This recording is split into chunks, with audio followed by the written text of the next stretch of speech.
The year is 1973. The Frankfurt Motor Show is a glittering display of automotive prowess, showcasing the latest creations from established giants. But amidst the familiar names, a quiet revolution is brewing.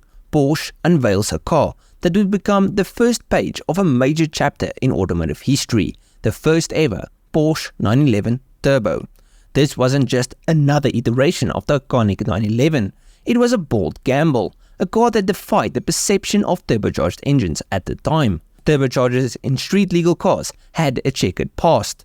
They were unreliable, difficult to handle, and plagued by a frustrating turbo lag that stifled performance at low revs. Now, Porsche engineers weren't the first to try turbocharged cars, but they were determined to get it right. Their secret weapon, an innovative exhaust bypass valve. This ingenious system, previously only seen in the high-octane world of racing, allowed the engine to deliver smooth power and torque even at low engine speeds.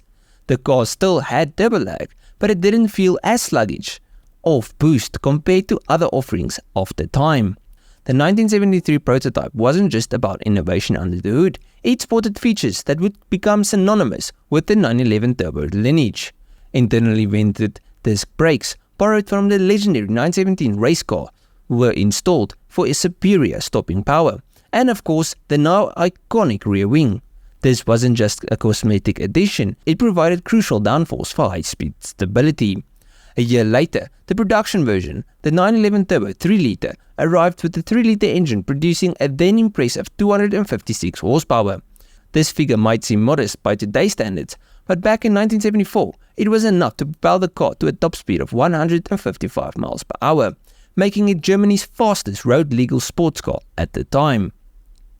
The 911 Turbo 3-litre was a success story, proving that Porsche's gamble had paid off. Turbocharged engines were no longer a sideshow, they were the future.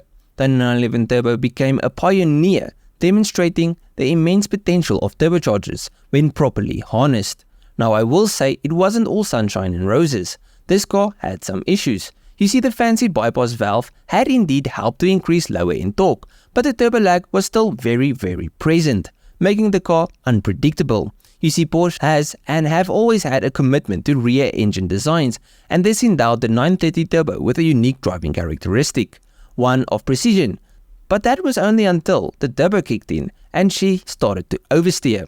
You see, the weight distribution over the rear wheels, while enhancing traction and stability under ideal conditions, proved to be a double-edged sword.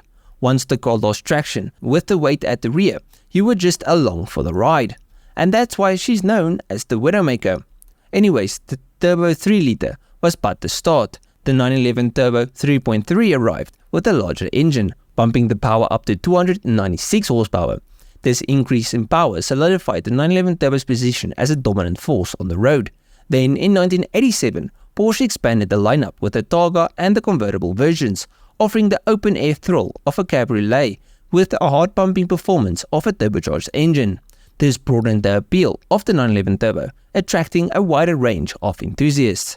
But they still weren't satisfied. The quest for more power continued. Models like the 993 reached 402 horsepower thanks to the then new 3.6-litre twin-turbo setup. Thankfully, Porsche also added all-wheel drive to this beast. This combination of power and all-weather capability made the 911 Turbo a true all-rounder, capable of blistering acceleration and confident handling in diverse conditions. Now, I'm not going to go through every iteration, but through all the years of them pushing themselves, we got what we have today, the latest iteration of the 911 Turbo S. And this thing is insane. It boasts a mind-bending 640 horsepower, and that power, coupled with one of the best DCT boxes and an amazing all-wheel drive system, has solidified the new Turbo S as one of the fastest supercars you can buy. The story of the 911 Turbo is a story of triumph. It's a testament to the vision of Porsche's engineers and their unwavering commitment to creating the ultimate driving machine. From the 256 horsepower gamble in 1973 to the new 640 horsepower monster of today, the 911 Turbo has carved its name in automotive history. Now, I have made a video in the past on the 930 Turbo, which is similar, but in that video I focused more on just the 930 and why it was called the Widowmaker, whereas this video is more a story of how the 911 Turbo has evolved over the years. So I hope you guys enjoyed this video, and if you guys did, please leave a like and subscribe. And if you guys did like this video, you'll most probably like most of my other stuff. So just go through my channel, see if there's something else you like. I'll check you guys in the next one. Cheers, eh?